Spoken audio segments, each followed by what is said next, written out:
ये जो नदवा वाले मुल्ला हैं, अब तो मर गए, बड़ी उनकी इज्जत थी, उन्होंने खुद स्टेटमेंट दिया है मक्का में जब गए थे कि गोकशी फर्ज नहीं है, मगर हम मुसलमान इसको जारी रखेंगे इसलिए कि इससे हिंदुओं को तकलीफ पहुंचती है। तो इसमें आप लोग जो काम कर रहे हैं बड़ा काम है, आप सारे लोग मुबारकबाद के मुस्तहक हैं।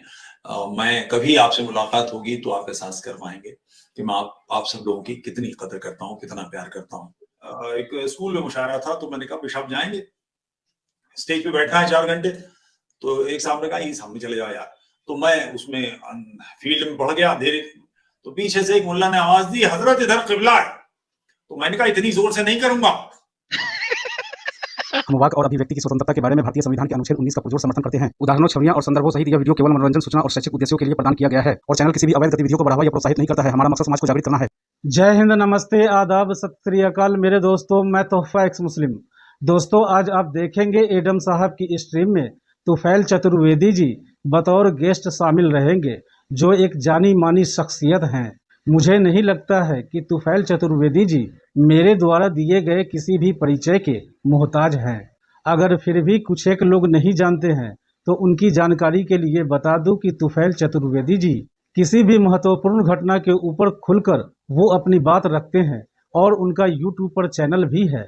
मैं उनके बारे में कुछ बताऊं बजाय आप खुद ही तुफैल चतुर्वेदी जी को सुन लीजिए। तुफैल साहब, स्वागत है आपका। खुश रहिए, जीते रहिए, बहुत बढ़िया काम कर रहे हैं आप, जोरदार काम कर रहे हैं। मेरी दुआएं, और मैं कुछ कर सकूं आपके लिए तो मुझे बताइएगा। मैं 2-3 मिनट बात करूं अगर आप इजाजत दें तो। देखिए, आप सब लोग ज़हीन लोग हैं और आपके साथ आपकी बातें दूर तक जाती हैं, आपको मालूम होना चाहिए। किसी हिंदुस्तान की बात कर रहा हूं, आपको हिस्ट्री जाननी चाहिए।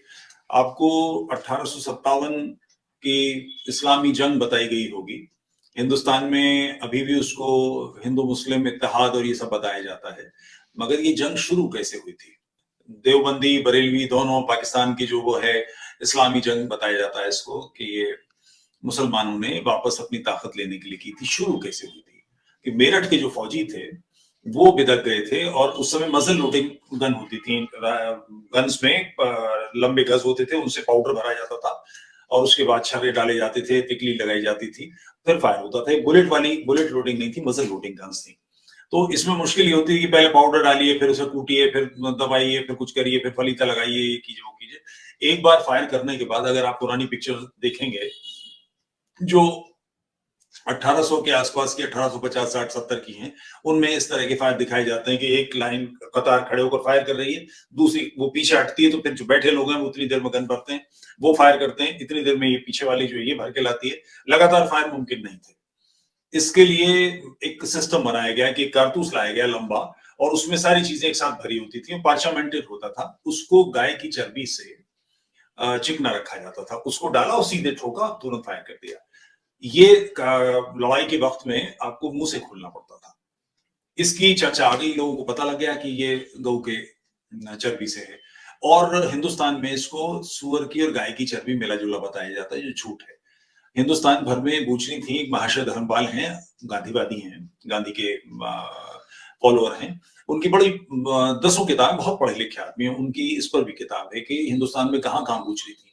बूचनी नॉर्मल जहां गायें काटी जाती थी वो अंग्रेजों की थी और उसमें कसाई मुसलमान होते थे। इनमें सैकड़ों घटनाएं हैं कि हिंदुओं ने हमला किया है गाय छुड़ाने के लिए और वहां से निकाल कर ले आए।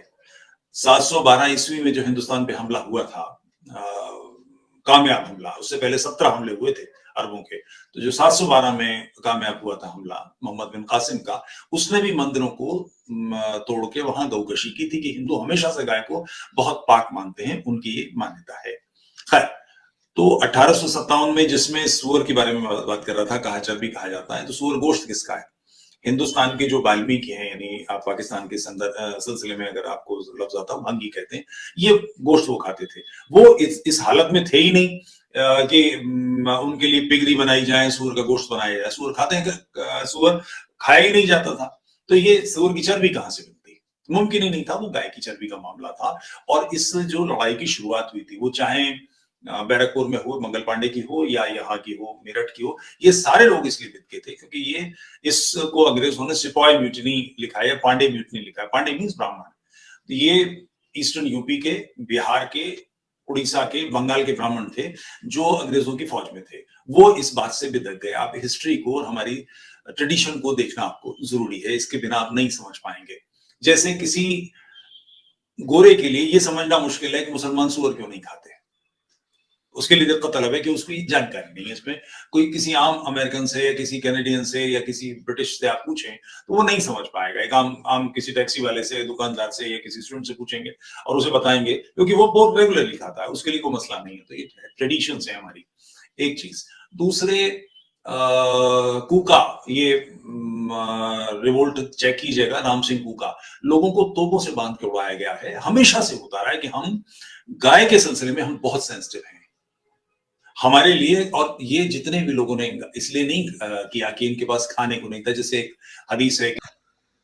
दोस्तों इसे कहते हैं सनातनी और ये है माँ भारती के लाल। चलिए आगे देखते हैं। जंग में के लिए मोहम्मद और उसके साथी छिपे हुए थे, तो खाने को कुछ नहीं था, तो एक गधा दिखाई दिया तो उस गधे को पकड़ के काट के खा लिया। इस किस्म का मामला नहीं है कि खाने के लिए कुछ नहीं है। गाय इसलिए मारी जाती है हिंदुस्तान में, मुसलमान जो ऐसे हैं, जैसे बिसाड़ा में हुआ था अखलाक ने। अखलाक बेसिकली मुल्ला था, वो पाकिस्तान भी कई बार गया है।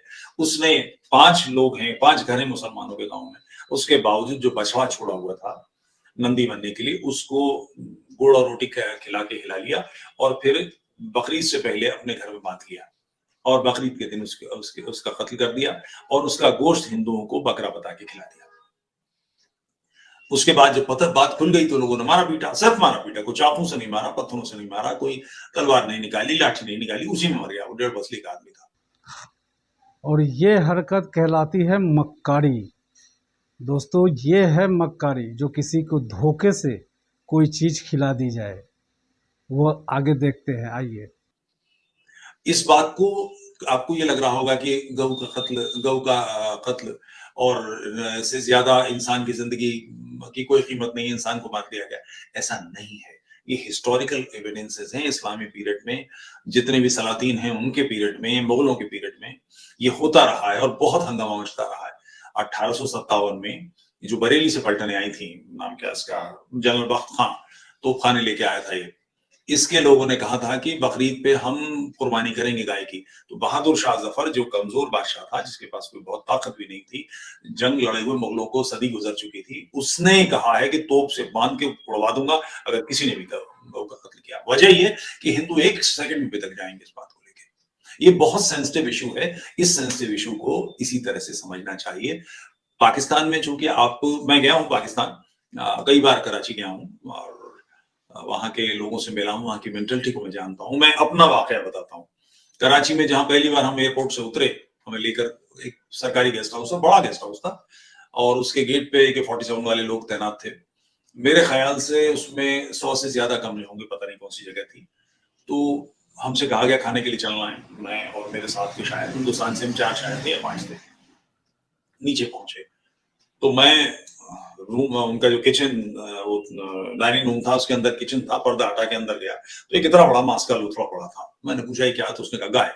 मैंने कहा मैं तो पानी भी नहीं पीऊंगा। मैं 15 दिन से ज्यादा वहां रहा। वहां एक वाटर प्यूरिफायर था, उससे पानी निकालता था, और सड़क पार जाकर, जबकि हमें मना किया गया था, हमने कहा नहीं कुछ हमारे पास चारा नहीं है। बाहर एक बेकरी थी बड़ी गंदी सी, तो उस बेकरी से मैं डबल रोटी लाता था और नमकीन उसके पास मिलता था। डबल रोटी में लपेट के नमकीन भर के वो खाना और पानी पीना। ये बात किसी पाकिस्तानी के लिए नहीं समझ में आएगी, मगर हमारे लिए बहुत सेंसिटिव इशू है ये। और हम, ऐसा नहीं है कि ऐसा मुसलमानों को मारने पर उतार दो। हिंदुस्तान में मुसलमान जितना सुरक्षित है, जितना महफूज है, उतना कहीं नहीं है दुनिया में। पाकिस्तान में तो कुछ सोच भी नहीं सकता कि जितनी हिफाजत यहाँ पर है। पाकिस्तान के लोग आते जाते हैं, मिलते हैं, उन्हें मालूम है। हमारे यहाँ ऐसा नहीं है, मगर ये बहुत सेंसिटिव इशू है। ऐसा करने वाले को इस बात को समझना चाहिए कि हमारी हिस्ट्री क्या है, तारीख क्या है, हमारी ट्रेडिशंस क्या है। हमारे से मतलब हिंदुस्तान की, जो मुसलमान की भी है, हिंदू की भी है। मुसलमान कुछ ही पीढ़ी पहले तो कन्वर्ट हुए हैं। जैसे सुन्नत है कि मोहम्मद ने 50-52 बरस की उम्र में 6 साल की लड़की से शादी की और 3 बरस बाद उसके साथ जिनसी ताल्लुकात कायम किए। मगर पाकिस्तान के या हिंदुस्तान के या बांग्लादेश के मुसलमान बेसिकली हिंदुओं में से कन्वर्टेड हैं, हिंदुओं के साथ हैं। इसलिए इस सुन्नत को कौन मानता है? कितने पाकिस्तानी मुसलमान 6 साल की बच्ची से निकाह करते हैं? नहीं मिलेगा आपको ऐसा। या अपने मुतबन्ने से, जिसको मक्का के सामने खड़े होके मोहम्मद ने कसम खाई कि मैं जैद को मुतमन्ना बना रहा हूँ, इन्हें गोद ले रहा हूँ, अडॉप्ट कर रहा हूँ और मैं ये मेरी फैमिली का हिस्सा रहेगा। बाद में उसकी बीवी से निकाह किया, ज़ैनब से। तो हिंदुस्तान के या पाकिस्तान के या बांग्लादेश के मुसलमान ऐसा करते हैं क्या? ये हमारी ट्रेडिशंस हैं कि हम ऐसा नहीं कर सकते, हम सोच भी नहीं सकते। बहू का मतलब हमारे लिए बेटी होता है। ऐसे किस्से भी मिलेंगे मुझे। ऑस्ट्रेलिया की एक एक्स मुस्लिम, उन्होंने बताया था कि उनके ससुर उन पर बुरी नजर रखते थे, मगर ये नॉर्मल कोर्स नहीं है, इसलिए कि ट्रेडिशंस हैं, हम ट्रेडिशंस के खिलाफ नहीं जाते। तो इस बात को समझना चाहिए कि मैं अगर कह रहा हूं कि गाय के सिलसिले में मैं सेंसिटिव हूं या और लोग सेंसिटिव हैं, हिंदुस्तान सेंसिटिव है, तो इस बात का ध्यान करना चाहिए कि ये ट्रेडिशंस का मामला है। इन चीजों को हम किसी, मैं एक सेकंड, मुझे एक वो लम्हा दें, मैं आपको वो सुना देता हूं।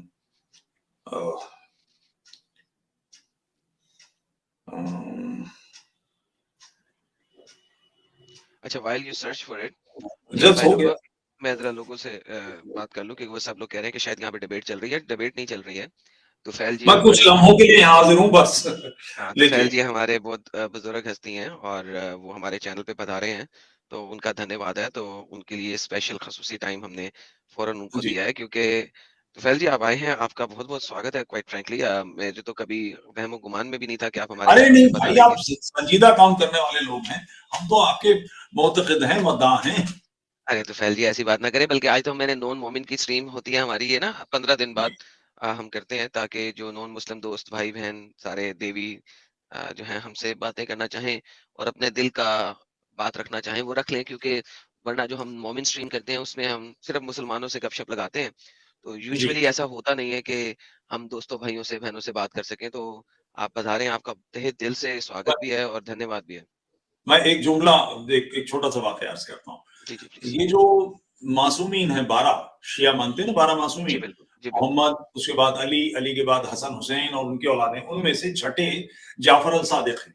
इमाम जाफर अल सादिक, बिल्कुल बेशक। जाफर अल सादिक के मानने वाले जो जैदी हैं, वो मानते हैं जैदियों में एक हरीना नाम की रस्म है। ये नॉर्मल नहीं है, मगर ये कागज पे दर्ज है। उसके हवाले से अर्ज कर रहा हूं कि महरम यानी माँ, बहन, बेटी, फूफी, खाला वगैरह के साथ डिक पर रेशम लपेट के कुछ शर्तों के साथ निकाह करने की या सेक्स करने की इजाजत है। 3 चीजें। अल मुगनी बानी इमाम अपने कदामा वॉल्यूम 7 पेज नंबर 485। जवाद मुगनिया बानी इमाम जाफर अल सादिक वॉल्यूम 5 पेज नंबर 222। फ़िक़्ह इस्लामी बानी मोहम्मद तकी अल मुदर्रिसी वॉल्यूम 2 पेज नंबर 383। अब ये चीज जो किसी, शायद ईरान में किसी को ये जायज मान लगती हो या ठीक लगती हो या कोई ऐसा करता हो, मगर आम हिंदुस्तानी, आम पाकिस्तानी, आम बांग्लादेशी सोच भी नहीं सकता। बेशक मां उसमें के साथ, बहन के साथ, शर्त, बेटी के साथ, और ये कागज पर दर्ज है जाफर अल सादिक की चीज। जी उसमें 3 शर्त मैंने ये है हवाले कि दिए। जी, आपको गर्मी महसूस ना हो बदन की, ये शर्त भी है। और फिर जी, मेरा मेरा एतराज इस पे ये था जी। कि अगर बदन की गर्मी फील नहीं होगी तो आप कर क्यों रहे हो?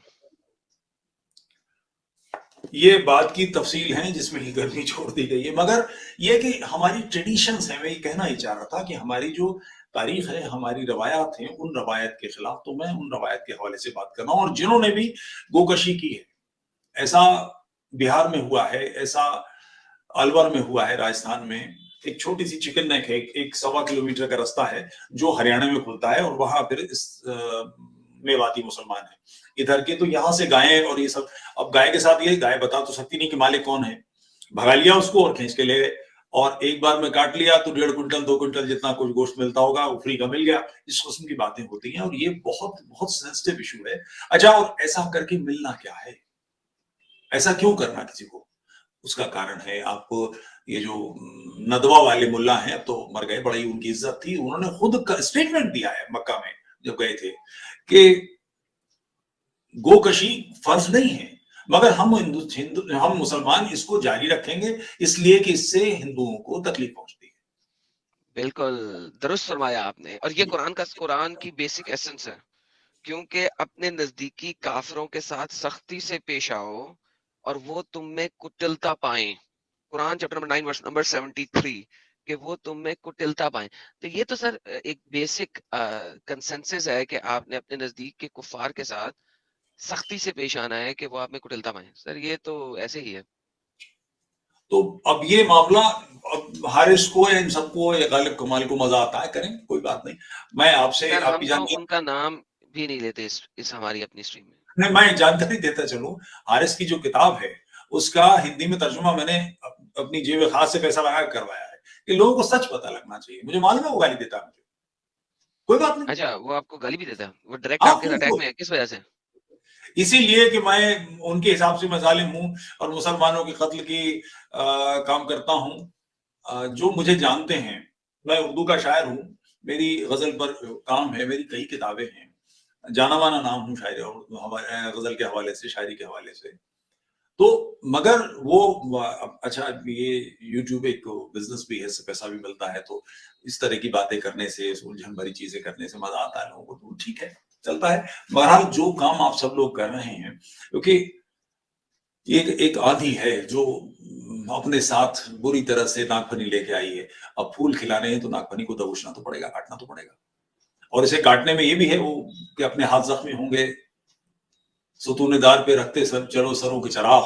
तो आप वो लोग कर रहे हैं, वो काम कर रहे हैं जो जिससे ह्यूमैनिटी बेहतर होगी, दुनिया बेहतर होगी। आपकी औलादें, मेरी औलादें, हमारे बच्चे, हमारी जिंदगी, आगे आने वाले लोग, इन सब में, क्योंकि ये मानकर चलना और ये कहना कि कुफ्र के अलावा सब वाजिबुल कत्ल है और सब मार डालो और सबका कत्ल कर दो, और सिर्फ आखिर कोई वजह, मैं आज शायद इस पर बात करूंगा, और ये सब्जेक्ट है, समझना चाहिए आखिर क्या वजह है कि दुनिया में, सारी दुनिया के मुसलमानों में, एक थोड़ा सा ईरान छोड़ दीजिए चूंकि वो ओरिजिनल पारसी थे, और हिंदुस्तान के, पाकिस्तान के, बांग्लादेश को, मुसलमानों को छोड़ दीजिए, तो सारी दुनिया में इस्लाम का जो योगदान है, जो उन्होंने किया, वो कुछ भी नहीं है, जीरो है। पेट्रोल भी जो निकला है वो भी गोरों ने निकाला है, अपने बस का कुछ नहीं है। क्योंकि आपके अंदर जो डूज और डोंट्स हैं 24 घंटे सवाल रहते हैं कि आपसे आपसे कोई गलती तो नहीं होगी, आपने उस तरह से वुजू किया कि नहीं किया, आपने ये काम किया कि नहीं। आप पखाना जाएंगे तो सारी दुआ पढ़ेंगे, टोपी पहनेंगे, दाएं पैर पजामे में डालो, पैर बाहर डालो, फिर बाएं कर, अजीबो गरीब चीजें। खाना खाओ तो 3 उंगली से खाओ, उंगलियों को चाटो, बाएं हाथ से पानी मत पियो, शैतान पीता है। सुबह उठते ही नाक में पानी डाल के साफ करोगे तो शैतान नाक में रहता है। यार 150 करोड़ लोगों की नाक में शैतान रहता है, 150 करोड़ इससे होगा उसके, नहीं नहीं, क्या अजीब हो गया। शैतान जो है हजरत, वो हर बंदे के खून में, हर बंदे की रगों में खून की तरह दौड़ता है। शैतान इस्लामिक स्क्रिप्चर्स के मुताबिक शैतान ओमनी प्रेजेंट है, वो हर जगह मौजूद है। देखिए, एक बड़ी स्टूपिड सी बात है, आपको शायद इल्म होगा कि हम हम मानते हैं कि हम में भगवान बसता है। आई डोंट नो आप क्या मानते हैं इस चीज को। जी जी, मैं मानता हूं कि हमारा जो जिस्म है वो टेम्पल ऑफ गॉड है। It is the temple of God. So भगवान हम में बसता है। लेकिन इस्लाम के मुताबिक भगवान इंसान में नहीं बसता, बट रादर शैतान इंसान में बसता है। देखिए कितनी स्टूपिड आइडियोलॉजी है ये। तो मैं यही बात अर्ज कर रहा हूं कि इससे बाहर लाना पड़ेगा, इससे बाहर दुनिया को लाना पड़ेगा, नहीं तो दुनिया बहुत मुश्किलों में है। और 1400-1500 साल से ये लगातार जंग चल रही है, सभ्यता से या शिष्टता से या ज़हीन लोगों की, अक्लमंद लोगों की, और उन्हें बिल्कुल पत्थर बना देने वाले सोच के बीच में ये लड़ाई चल रही है। तो इसमें आप लोग जो काम कर रहे हैं बड़ा काम है, आप सारे लोग मुबारकबाद के मुस्तहक हैं। मैं कभी आपसे मुलाकात होगी तो आप एहसास कर पाएंगे कि मैं आप सब लोगों की कितनी कदर करता हूँ, कितना प्यार करता हूँ। आप सब मतलब कटते भी चलो, बढ़ते भी चलो, शाने भी बहुत हैं, सर भी बहुत, इस सोच के लोग हैं। आप सब अपनी जिंदगियों को दांव पे लगा के अपने इल्म के जरिए से इसकी पोल खोल रहे हैं, और यही तरीका है। अंडरस्टैंडिंग मोहम्मद जो किताब है लीसी नसाब की, उसके आखिरी चैप्टर में सिर्फ यही बात है। वफा सुल्ताना ने ये कहा है कि मुसलमानों की आंख ही तो खुलनी है, उन्हें समझ में आना चाहिए कि तुम्हें एक शख्स ने अपना गुलाम बनाने के लिए, तो अरब की गुलामी है जिसके लिए सारा काम किया। तो अपने आप को झोंक कर, अपने आप को आंच बना के, ईंधन बना के दुनिया में रोशनी कर रहे हैं आप लोग। बड़े लोग हैं, बड़े लोग हैं, तारीख में नाम जाएगा आपका। आपके बच्चे, आपकी औलादें फख्र करेंगे कि हम उनके घर से हैं, उनके बच्चे हैं।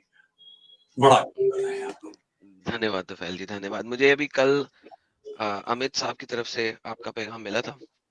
जी, अमित ने मुझे आपका पैगाम पहुंचाया था, तो बड़ा अच्छा हुआ कि आपसे यहाँ पे मुलाकात भी हो गई। तो आपके पास डिस्कॉर्ड का कोई लिंक वगैरह नहीं है कि आपके साथ गपशप जारी रह सके? इस वक्त तो नहीं। मैं आपको अपने चैनल पे बुलाना चाहूंगा अगर आप मुनासिब समझें। सर बेशक आएंगे, सर बेशक आएंगे। मैं ईमेल के थ्रू आपको कनेक्ट करूं? हाँ मैं बिल्कुल, लिंक ईमेल। कैसे भेजूं? हाँ ईमेल काफी दिनों से मैंने खोला भी नहीं है, ये तो आपने फिर अच्छी लिंक बात कैसे की। जाएगा स्ट्रीम यार्ड का? बिल्कुल चला जाएगा, ईमेल मैं अब पढ़ लूंगा ना। मैंने वही तो बता रहा हूँ, मैंने काफी दिनों से ईमेल देखा भी नहीं है। आपने ईमेल किया है कोई? जी नहीं, मैं प्लान करूंगा। आपको इंडियन टाइम जैसे अभी बज रहा है 9 बज दादा के 43 मिनट है, दादा वहां दादा क्या? जी दादा आप उसका टेंशन मत लीजिए, आप तक पहुंच जाएंगे आदम भाई। अमित भाई ठीक है। हैं, अमित भाई हैं, एडम भाई हैं, पहुंच नहीं, जाएंगे मैं ये कह बराबर। रहा हूँ कि शाम इंडियन टाइम शाम 7:30 बजे मैं बैठना चाहूंगा। एक आध दिन बाद, अभी तो नहीं, अभी 2-3 दिन बाद हाँ वो बात पहुंच बात जाएंगे, करें। आप उसका टेंशन मत लीजिए दादा, आप तो उसका टेंशन ठीक मत है, लीजिए। ठीक है, वो ठीक है। सात हाँ, ठीक है। मैं बस ये जानना चाह रहा था कि इंडियन टाइम 7:30 बजे शाम का आपके लिए कंफर्टेबल होता है? कहीं आप पता नहीं किस कंट्री में, आपको आधी रात तो नहीं हो जाती कि मुश्किल हो जाए? और ये बड़ी दादा, नामुनासिब बात है कि 2 घंटा सोने के बाद 10-10 घंटा हम स्ट्रीम पे बैठे हैं। बहुत खराब बात है, बहुत अरे हम तो दादा ऐसे ही आराम हैं, मिलना चाहिए। जवान खून है, हम हर हर वक्त चलते रहते हैं। तो ये ऐसे है कि एक सेकंड मुझे दीजिएगा। दादा आप इस आदमी को जानते नहीं है, पागल है ये। नहीं, तो नहीं, दीवाने तो वो क्या, किसका शेर है? कुछ कम ही ताल्लुक है मोहब्बत का जुनून से, दीवाने तो होते हैं बनाए नहीं जाते। तो ये बेशक दुरुस्त दीवाने की बात फरमाया है। आपने, दुरुस्त फरमाया। अल्हम्दुलिल्लाह अल्हम्दुलिल्लाह। गैरत में करिए अल्हम्दुलिल्लाह। नहीं असल में ये है अल्हम्दुलिल्लाह, तमाम हैम अल्लाह के लिए है। असल में हैम अल्लाह को हैम भेजना बहुत जरूरी है, क्योंकि अल्लाह के अल्लाह के कुत्ते के पास लिए जब एक भाई। कुत्ता है तो वो बड़ा बड़ा महान कुत्ता है। अल्लाह का पालतू कुत्ता बहुत महान कुत्ता है। और मोहम्मद साहब ने फरमाया था कि अल्लाह के कुत्ते से डरो, नहीं तो वो आके तुम्हें खा जाएगा।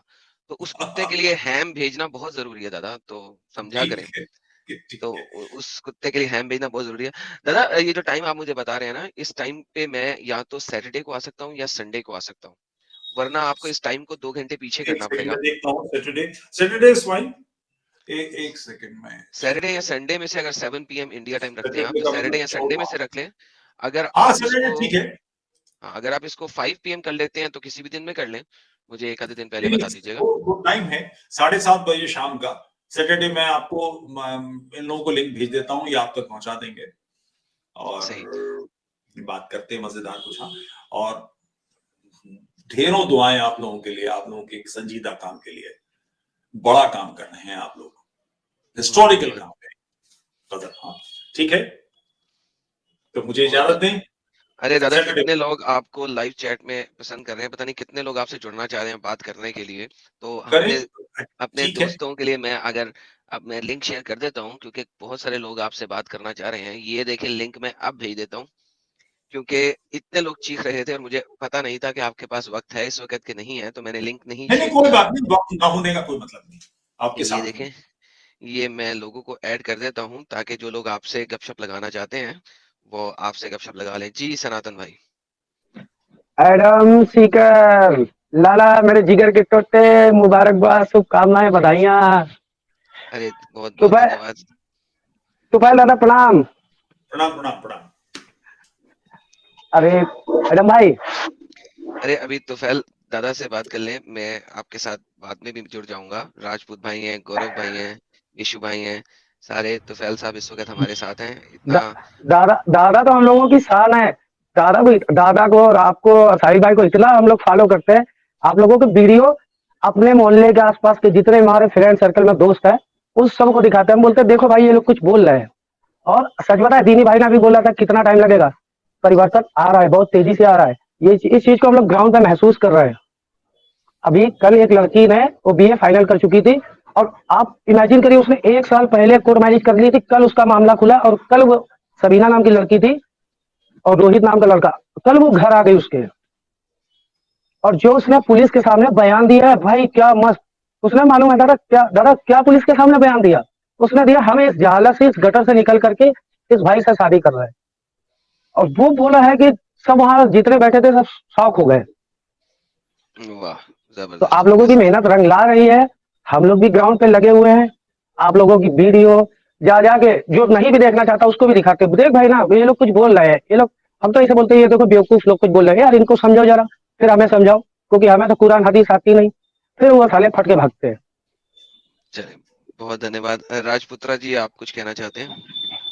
भाई आज जुड़े थे सुबह उठ के आपसे बात करने के लिए, पर कह सकते हैं कि तुफैल दादा आए, मतलब सोच ही नहीं सकते कि कितना अच्छा लग रहा है। मैंने स्ट्रीम छोड़ी नहीं, मैंने कहा जब तक रहेंगे दादा हम रहेंगे यहाँ पे, जाना नहीं है मुझे यहाँ से। अब बात करने आए थे आपसे हिंदुइज्म के बारे में बहुत सारी, पर दादा आ गए, अब हम कुछ कह नहीं सकते, उनके सामने कुछ भी नहीं कह पाएंगे। एक अपील आप सब लोगों से करना चाहूंगा, मुझे नहीं पता ये किस तरह से हो पाएगा, मगर इन सब लोगों की जो मदद मुमकिन हो वो कीजिए, फाइनेंशियल हेल्प कीजिए, जहां जहां जो भेज सकते हो जरूर भेजिए।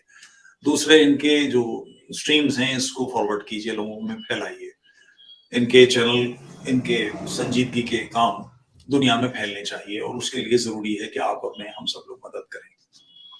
दादा बहुत बहुत दादा धन्यवाद। लेकिन मैं अपने चैनल पे सब लोगों को एक्सप्लिसिटली बोलता हूँ कि वो फाइनेंशियल की कोई हेल्प की बात भी ना करें।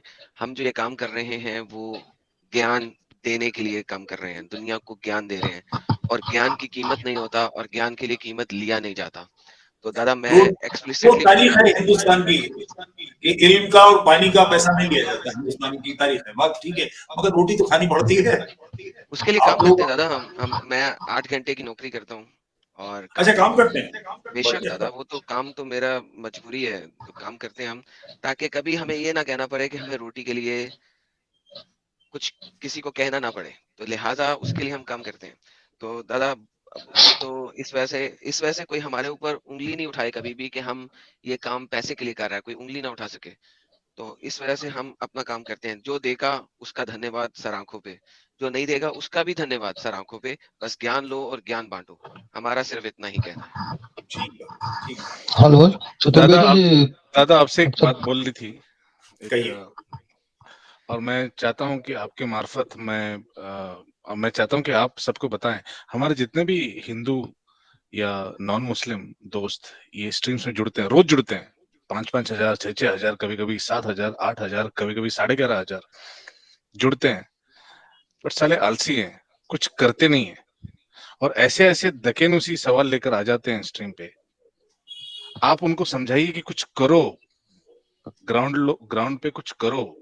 ऐसा नहीं है कि नहीं हो रहा है, काम कर रहे हैं, नहीं हो रहा है, लेकिन बहुत सारे लोग हैं उनको लगता है कि इतना मेहनत करके, इतना कमर तोड़ के, इतनी रात भर 8-8, 9-9 घंटे बैठ के ये लोग जो काम कर रहे हैं ये एंटरटेनमेंट लग रहा है कुछ लोगों को। एंटरटेनमेंट नहीं है ये। पक्की बात, मैंने तो कहा ही अपनी जाने दांव पे लगा के काम हो रहा है। बेशक दुरुस्त फरमाया। ये लाइन सुतूने दार पे रखते चलो सरों के चराग, शायद हिंदी वालों को नहीं समझ में आएगा। जो दार यानी सूली का जो एक मेहराब है, सुतून है, खंबा है, उस पर अपने सरों के दिए जलाते चलो, सरों के दिए रखते जाओ। मतलब गर्दनें कटती हैं ऐसे काम में। मुअज्जले थे, उन्होंने किया था सदियों पहले, उनका हिस्ट्री में सिर्फ नाम रह गया है, कोई जिंदा नहीं बचा, उनकी किताबें जला दी गई, सब कुछ हुआ, फिर भी इनकलाब जिंदाबाद तो करना पड़ेगा। इसका कोई सब्स्टिट्यूट नहीं, कोई विकल्प नहीं, कुछ किया ही नहीं जा सकता इसके अलावा। तो इस बात को समझें। और आप जो मैं बात आपसे कहता हूं कि कम से कम, जैसे मैं पाकिस्तान गया था कराची, तो एक मुल्ला, बड़ा फटीचर था मुल्ला, ये वाकया आप सुन लीजिए, मजा आएगा आपको। मुशायरे से कुछ देर पहले एक स्कूल में मुशायरा था, तो मैंने कहा पेशाब जाएंगे, स्टेज पे बैठा है 4 घंटे, तो एक साहब ने कहा ये सामने चले जाओ यार। तो मैं उसमें फील्ड में बढ़ गया देर, तो पीछे से एक मुल्ला ने आवाज दी, हजरत इधर किबला है। तो मैंने कहा इतनी जोर से नहीं करूंगा।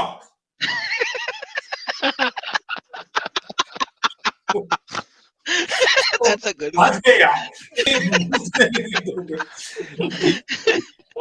Oh my goodness, that is good. दादा इसी पे परसों एक स्ट्रीम हुई है, आपने पूरी एक स्ट्रीम हुई है इसी के ऊपर परसों। तो खैर मैं लौटा, उसके बाद उसने मुल्ला ने मुझे दावत दी कि आप अगली बार आएंगे तो मैं दुआ करता हूं कि आप ईमान में दाखिल हो चुके होंगे और मोहम्मद की छागल से जाम पी लिया हुआ है, टाइप की बात है। मैंने जामा तो मैं वैसे भी लूंगा, छागल किसी की हो तो ये आपकी भी जिम्मेदारी है कि 2 मुसलमानों को इसका सच बताएं। ये स्ट्रीम आपके लिए नहीं है, मुसलमानों के लिए है। बेशक इनको बेशक। 2 मुसलमानों के साथ जरूर शेयर करें। बेशक आज की स्ट्रीम तो चले इनके लिए नॉन मोमिन स्ट्रीम है। सनातन भाई आप छोड़ दें और शुक्ला जी आप अपनी लास्ट बात रख लें दादाजी के लिए, फिर आप भी छोड़ दें ताकि फिर हम बाकी जी जी लोगों के साथ गपशप लगा दें, सकते हैं स्ट्रीम में जगह आ जाए। चतुर्वेदी जी, मैं एक बात कहना चाहता हूँ जी कि मैं देखिए जो इंडिया के एक्स मुस्लिम हैं उनसे मैं बहुत ज्यादा जुड़ा हुआ हूँ। एडम भाई को तो मैंने आज तक कोई सपोर्ट नहीं किया क्योंकि मैं थोड़ा टेक्निकली बहुत वीक हूँ। तो ये जो है मुस्लिम मुस्लिम के लिए यह स्ट्रीम हो या ना हो, ये हिंदुओं के लिए बहुत जरूरी है सुनना।